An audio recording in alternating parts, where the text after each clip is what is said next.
வெற்றிவேல் முருகா துணை, வேலும் மயிலும் சேவலும் துணை. அதாவது என்றைக்குமே உங்களோட லைஃப்பில் அழகை பார்த்து மட்டும் ஒருத்தரை நேசிக்காதீங்க. அழகு அப்படிங்கிற ஒரு விஷயம் வந்து நிரந்தரமே இல்லாததுங்க. இன்றைக்கி நம்மக்கிட்ட அழகு இருக்கும், நாளைக்கு இல்லாமல் கூட போகும். ஏன் காலம் கடந்துருச்சு அப்படின்னாவே இந்த இளமைன்றது அப்படியே நமக்கு இருக்க போகிறது கிடையாது. எப்பயுமே வந்து நம்மளுக்கும் அந்த இளமைன்றது மாறதான் போகுது. ஸோ என்றைக்குமே ஒருத்தரை நேசிக்கிறீங்க அப்படின்னா அவங்க நல்லவங்களா, நல்ல குணம் இருக்குதா அப்படின்னு பாருங்கள். நேர்மையாக இருக்கிறாங்களா அப்படின்னு பார்த்து ஒருத்தரை நேசிங்க.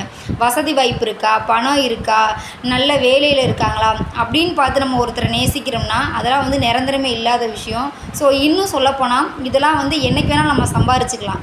ஆனால் அன்பை வந்து நம்மளால் சம்பாதிக்கவே முடியாதுங்க. நம்மளோட லைஃப்பில் அழகு இருக்குது, வசதி வாய்ப்பு இருக்குது, நல்ல வேலையில் இருக்காங்க, இது எல்லாம் இருந்து அவங்கக்கிட்ட நம்ம மேலே உண்மையான காட்டுற அந்த அன்பு இல்லாமல் போச்சுன்னா நம்ம அதை வந்து அவங்ககிட்டேருந்து நம்ம கொண்டு வர முடியுமாங்க? ஆனால் நல்ல அன்பு இருக்கிறவங்க, நல்ல நேர்மையாக இருக்கவங்க, நல்ல குணம் படைத்தவங்களாக இருக்காங்கன்னா அவங்களுக்கு எப்போ வேணாலும் நல்ல வேலை கிடைக்கும், நல்ல ஒரு தொழில் முன்னேற்றம் இருக்கும். ஸோ என்றைக்குமே நம்மளை கடைசி வரைக்கும் கண்கலங்காமல் பார்த்துக்குவாங்க, நம்ம மேலே உண்மையான அன்பையும் அவங்க காட்டுவாங்க. ஸோ என்றைக்குமே லைஃப் பார்ட்னராக ஒருத்தரை தேர்ந்தெடுக்கிறோம் அப்படின்னாலும் கூட என்றைக்குமே அவங்கக்கிட்ட நல்ல குணம் இருக்கா, நல்ல மனசு இருக்கா, நேர்மையான ஆளாக இருக்காங்களா அப்படின்னு பாருங்கள்.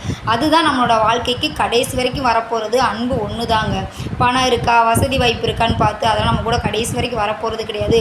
பணம் இருந்தும் வசதி வாய்ப்பு இருந்தும் எத்தனையோ பேர் வந்து அன்பு கிடைக்காம மனசளவில் வேதனைப்பட்டு கஷ்டப்படுறவங்களும் இருக்காங்க.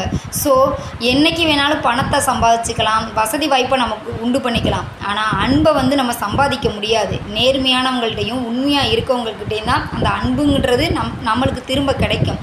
ஸோ என்றைக்குமே லைஃப் பார்ட்னரை தேர்ந்தெடுக்கும்போது நல்ல குணம் இருக்கா, நல்ல மனசு இருக்கா, நேர்மையான ஆளாக அவங்க இருக்காங்களா அப்படின்னு பார்த்து ஒரு முடிவெடுங்க ஃப்ரெண்ட்ஸ். அதுதான் நம்மளோட வாழ்க்கைக்கு என்றைக்குமே சிறப்பானது. நம்ம லைஃப் லாங் சந்தோஷமாகவும் இருக்க முடியும் ஃப்ரெண்ட்ஸ். உண்மை தானேங்க? உண்மையாக இருந்துச்சுன்னா கமெண்ட்டில் சொல்லுங்கள்.